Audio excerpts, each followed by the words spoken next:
누가복음 1장 26절에서 38절 말씀 함께 공독합니다. 여섯째 달에 천사 가브리엘이 하나님의 보내심을 받아 갈릴리 나사렛이란 동네에 가서 다윗의 자손 요셉이라 하는 사람과 약혼한 처녀에게 이르니 그 처녀의 이름은 마리아라. 그에게 들어가 이르되 은혜를 받은 자여 평안할지어다. 주께서 너와 함께 하시도다 하니 처녀가 그 말을 듣고 놀라 이런 인사가 어찌함인가 생각하매 천사가 이르되 마리아여 무서워하지 말라. 내가 하나님께 은혜를 입었느니라. 보라 내가 잉태하여 아들을 낳으리니 그 이름을 예수라 하라. 그가 큰 자가 되고 지극히 높으신 이의 아들이라 일컬어질 것이요 주 하나님께서 그 주상 다윗의 왕위를 그에게 주시리니 영원히 야곱의 집을 왕으로 다스리실 것이며 그 나라가 무궁하리라. 마리아가 천사에게 말하되 나는 남자를 알지 못하니 어찌 이 일이 있으리이까. 천사가 대답하여 이르되 성령이 내게 임하시고 지극히 높으신 이의 능력이 너를 덮으시리니 이러므로 낳으실 바 거룩한 이는 하나님의 아들이라 일컬어지리라. 보라 내 친족 엘리사벳도 늙어서 아들을 배었느니라. 본래 임신하지 못한다고 알려진 이가 이미 6달이 되었나니 대저 하나님의 모든 말씀은 능하지 못하심이 없느니라. 마리아가 이르되 주의 여종이오니 말씀대로 내게 이루어지이다 하매 천사가 떠나가니라. 아멘. 성도의 삶을 이야기한다면 성도의 삶은 하나님의 말씀이 내 삶에 이루어지는 삶이 예수 그리스도의 자녀된 삶이라 할 수 있습니다.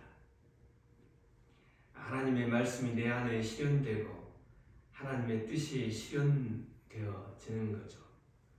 이 말씀을 단순하게 표현하면은 예수 그리스도의 자녀, 제자는 하나님의 말씀에 순종하며 사는 것이 그리스도인의 삶이라 할 수 있습니다.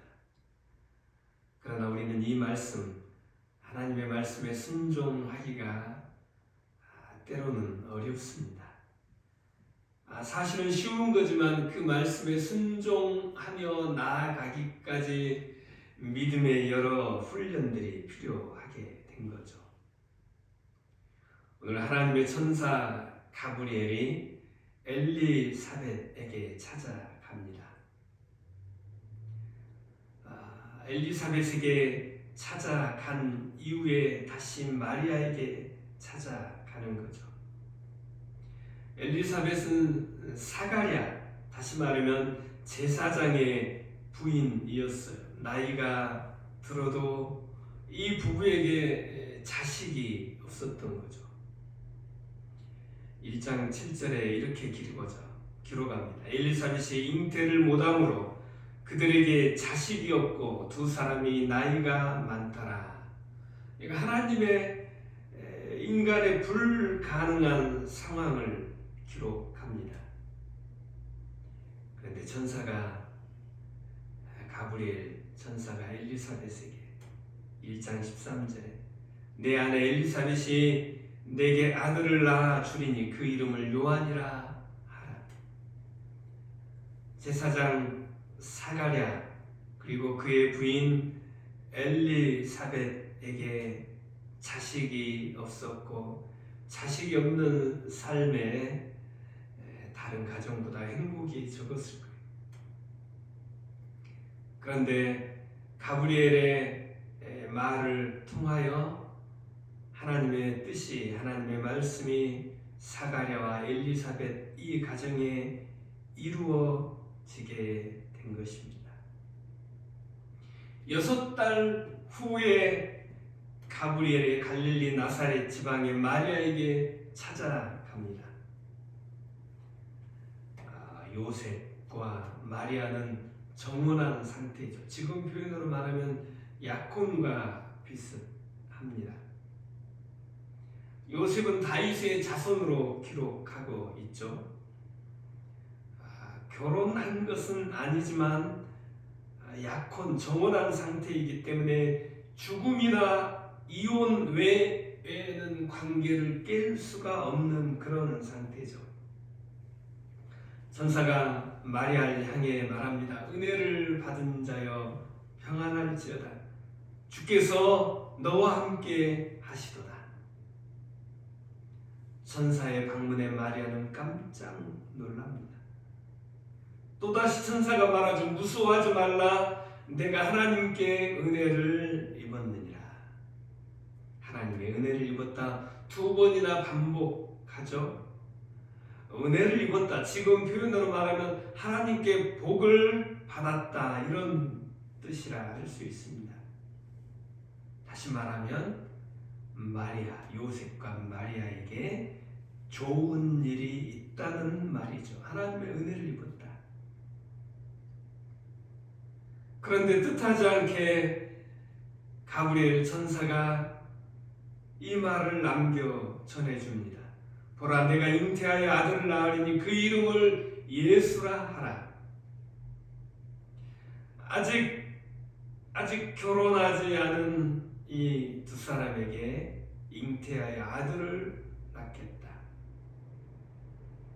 깜짝 놀랄 수밖에 없는 이야기죠. 뜬금없는 이야기라 할 수 있습니다.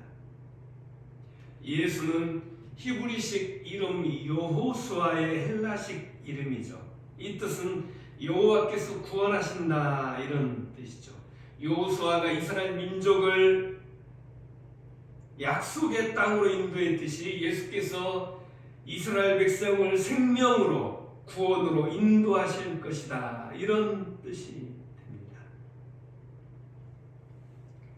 사실 아직 결혼하지 않은 마리아가 잉태할 수 있다는 얘기는 사실 두려운 이야기입니다. 마리아의 삶 자체가 끝장이 나는 고난의 시작을 전해주는 말씀과도 같아요. 그래서 마태복음 1장 19절에 그의 남편 요셉은 의로운 사람이라 그를 드러내지 아니하고 가만히 끊고자 하여 그랬습니다. 가만히 끊는다는 말이 파혼하겠다는 결심이죠.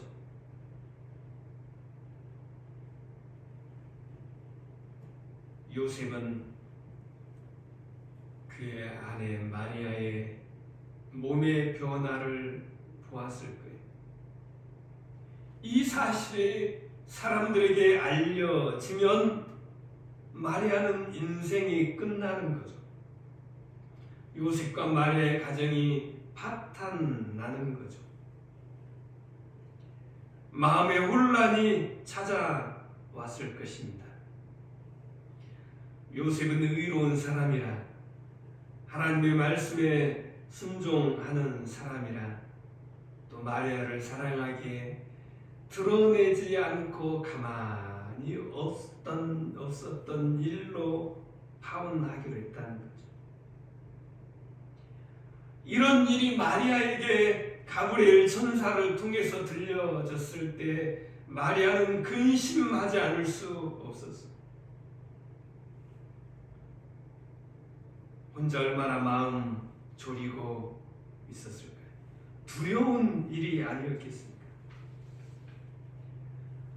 전도할 때 전도 문구 중에 가장 흔한 문구는 하나님은 당신을 사랑하십니다 이 문구죠. 우리가 아는 찬양도 당신은 사랑받기 위해 태어난 사람, 하나님은 당신을 사랑하십니다. 하나님의 은혜가 당신에게 있습니다 이런 뜻이죠. 복 주시는 하나님, 우리의 삶에 좋은 것으로 채워주시는 하나님이십니다 이런 뜻이겠죠.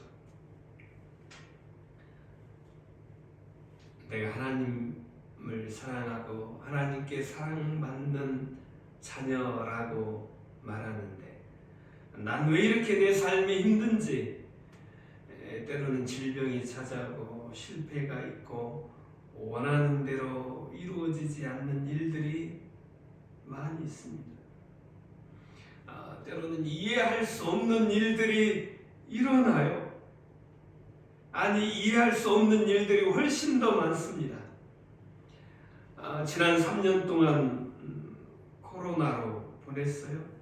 많은 사람들이 후유증을 앓고 또 질병을 이기지 못한 고령층의 사람들이 많이 죽음을 맞이했습니다. 경제적으로 어려움을 경험했어요. 이해할 수 없는 일들이 일어납니다.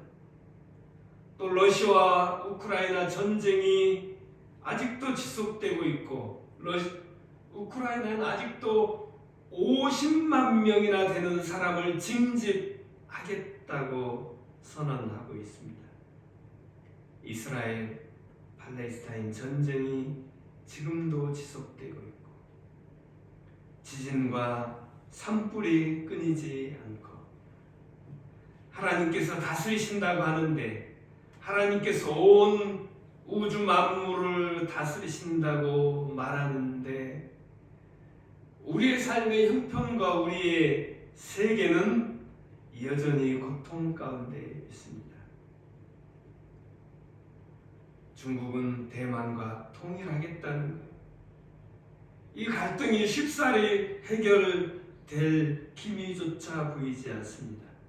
우리의 삶의 터전은 늘 불안해요. 견고하게 서 있는 터전에 사는 사람이 없습니다.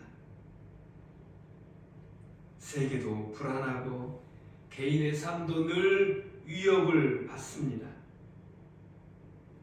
우리의 삶의 다양한 관계 속에서 우리는 힘들어요.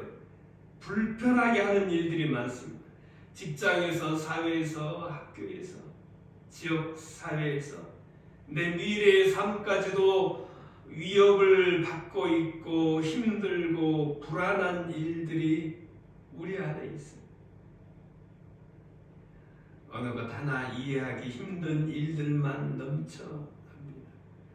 그럼에도 불구하고 우리가 하나님의 신실하심을 신뢰하겠냐는 거죠.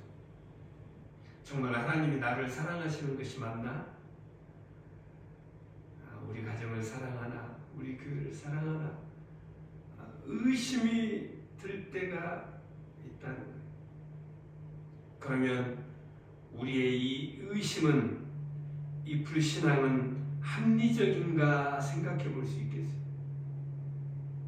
사실 대부분의 잘못은 내가 잘못하고 내가 판단 실수하고 그에 따른 잘못된 결과를 하나님께 책임으로 돌리고 살고 있지는 않은지, 내가 더 노력하고 내가 애쓰고 수고함 없이 그저 내 삶이 하나님의 은혜로 하나님의 복으로 채워지지 않을 때 모든 것을 하나님께 불평하거나 불만, 원망하는 그런 태도로 살고 있지 않은지 우리 자신을 되돌아볼 필요가 있습니다.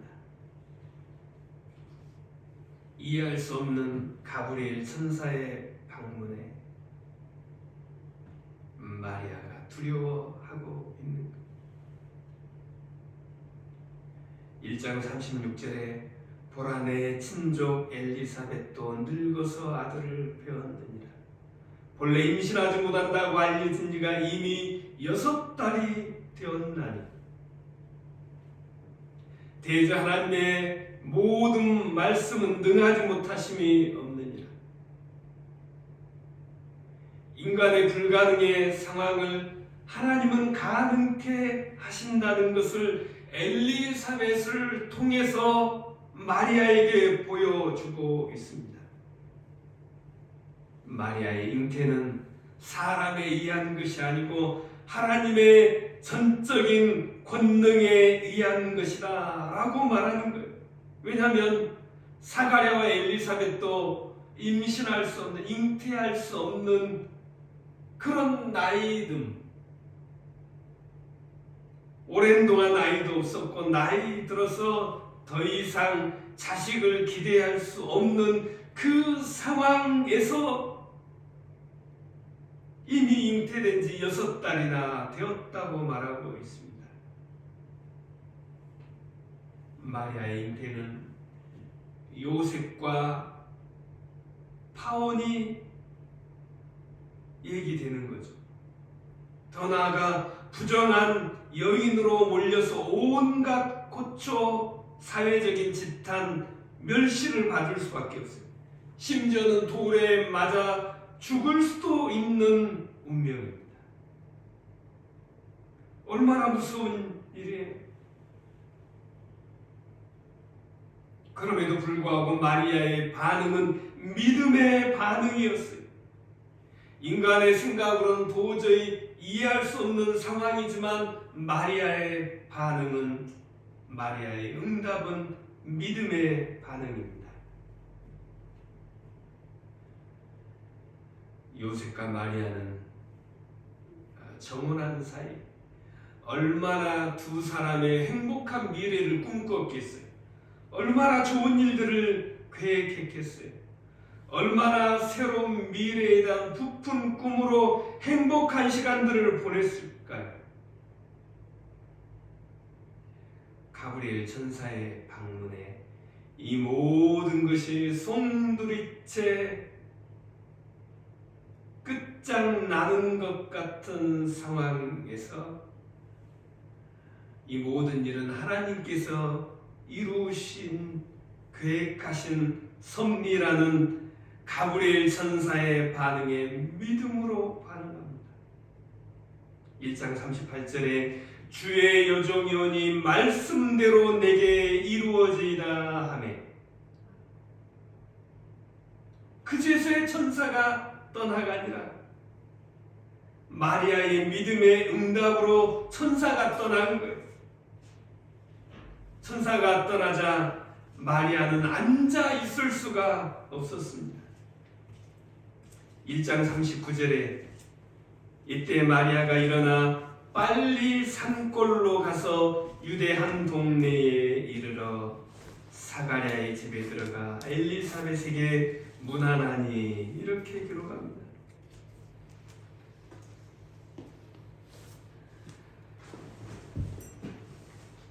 천사가 떠나자 앉아 있을 수가 없었어요. 다시 말하면 자기에게 방문했던 천사 엘리사벳이 사가랴와 엘리사벳에게 전해준 그 기적의 현장을 눈으로 보고 싶어 했습니다.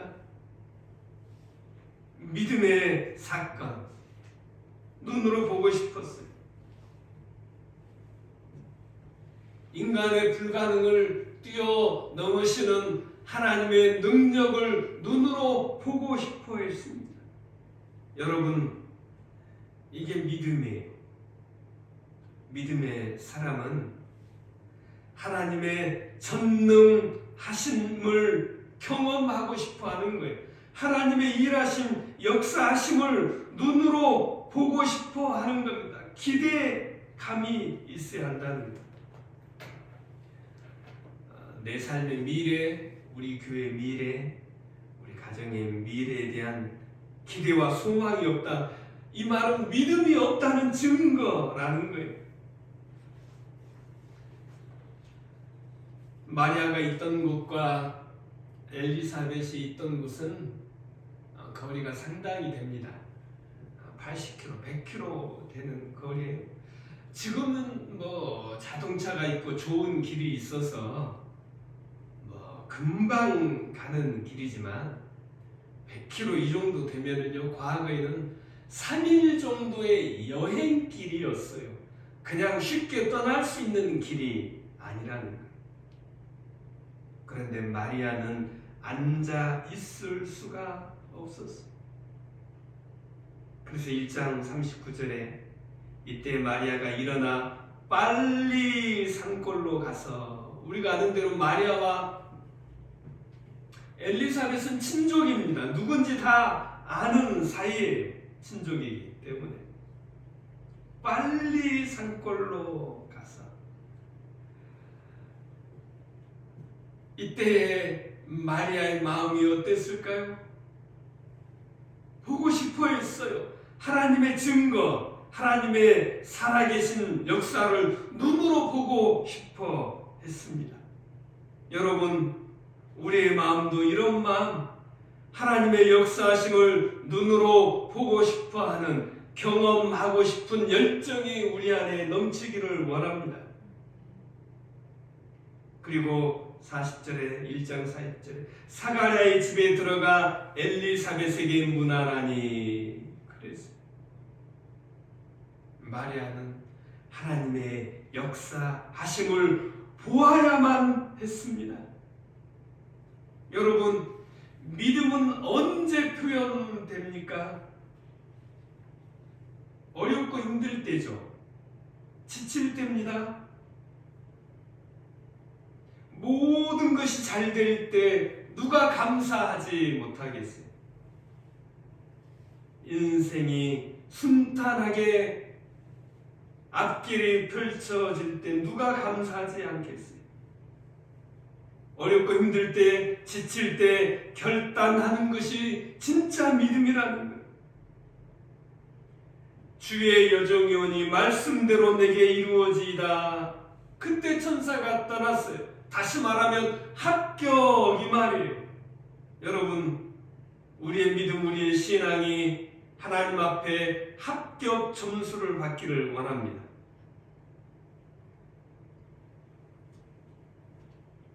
마리아가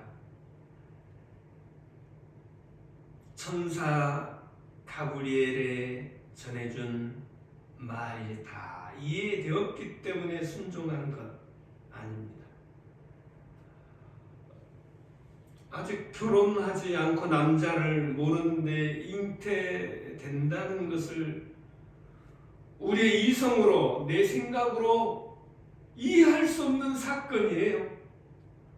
받아들일 수도 없는 사건입니다. 잘못하면 고통의 시간들이 이어지는 거예요.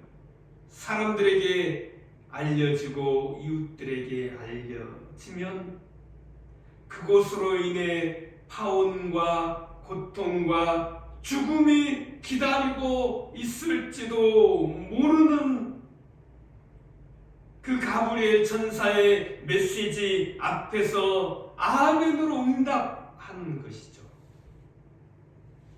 이게 믿음입니다. 이해되는 말씀에 순종하는 것이 아니라 하나님의 말씀이면 순종하는 거죠.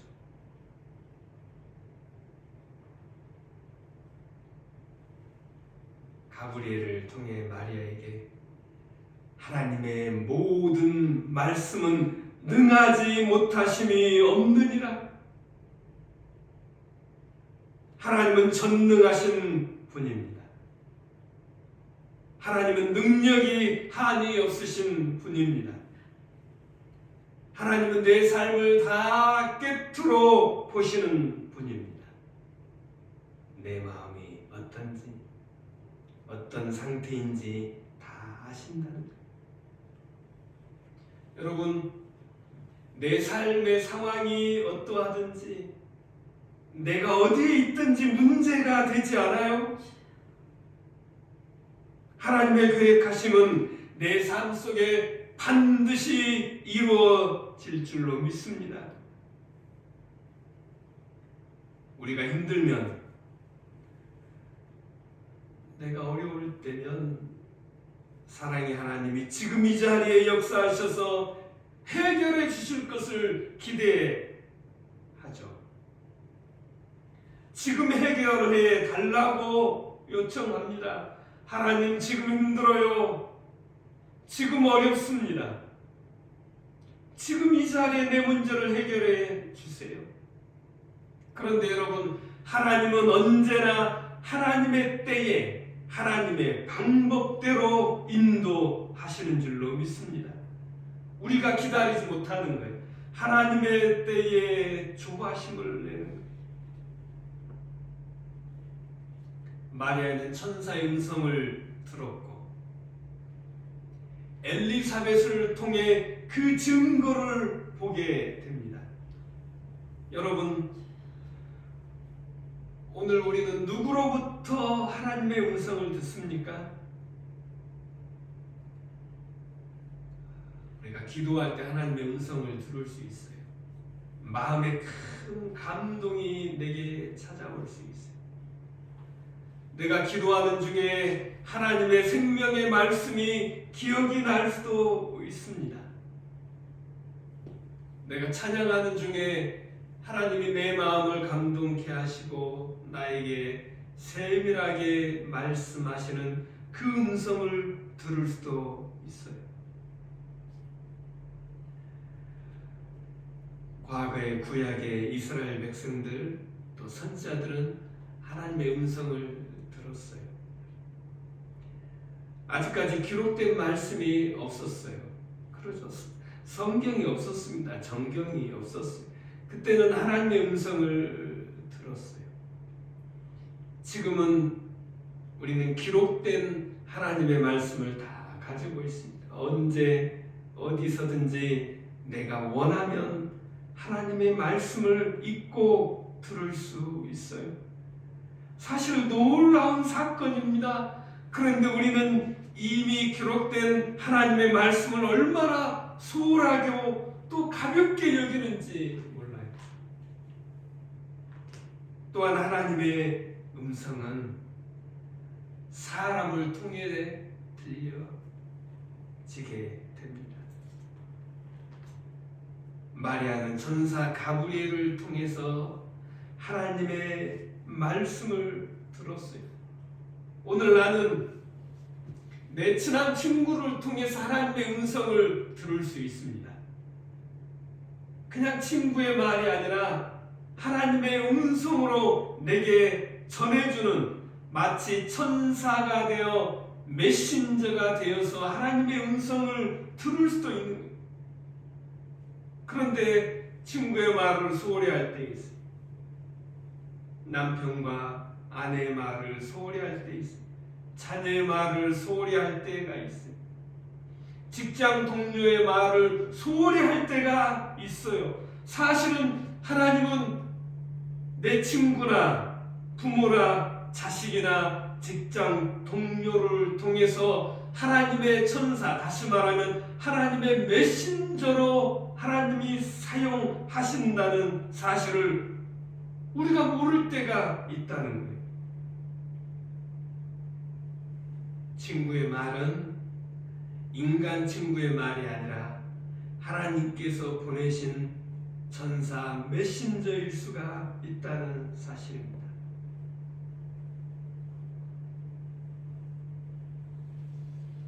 오늘 우리의 삶에 하나님의 말씀이, 하나님의 섭리가 이루어지는 복된 삶이 되기를 원합니다.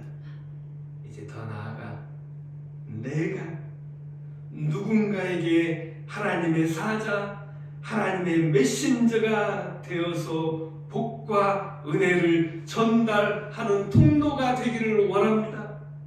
하나님께서 우리를 통해서 기뻐하시는 삶이 이루어지기를 원합니다. 다 이해할 수 없어도, 다 깨달아 알 수 없어도 하나님의 말씀에 순종함으로 우리를 통해, 나를 통해, 우리 교회를 통해 이루어 가시는 하나님의 거룩한 섭리를 눈으로 목도하는 믿음의 성도 되기를 원합니다. 기도하겠습니다. 하나님 아버지 감사합니다. 오늘 또 하나님 앞에 나와 예배할 수 있게 하시니 감사합니다. 주의 천사 가브리엘이 마리아에게 찾아와 성령으로 잉태될 것을 말씀했을 때 마리아는 주의 여종이오니 하나님의 말씀이 내게 이루어지이다 믿음으로 응답한 것처럼 모든 고난을 뛰어넘고 두려움을 뛰어넘어 하나님 앞에 순종한 마리아처럼 오늘 우리의 삶 가운데, 우리의 가정 가운데, 우리의 교회 가운데 이루어질 하나님의 말씀에 믿음의 순종함으로 응답하며 나아갈 수 있도록 인도하여 주옵소서. 그리하여 하나님의 성취를 눈으로 목도하는, 하나님의 영광을 눈으로 목도하는 믿음의 성도의 삶이 되게 하여 주옵소서. 예수님의 이름으로 기도하옵나이다. 아멘.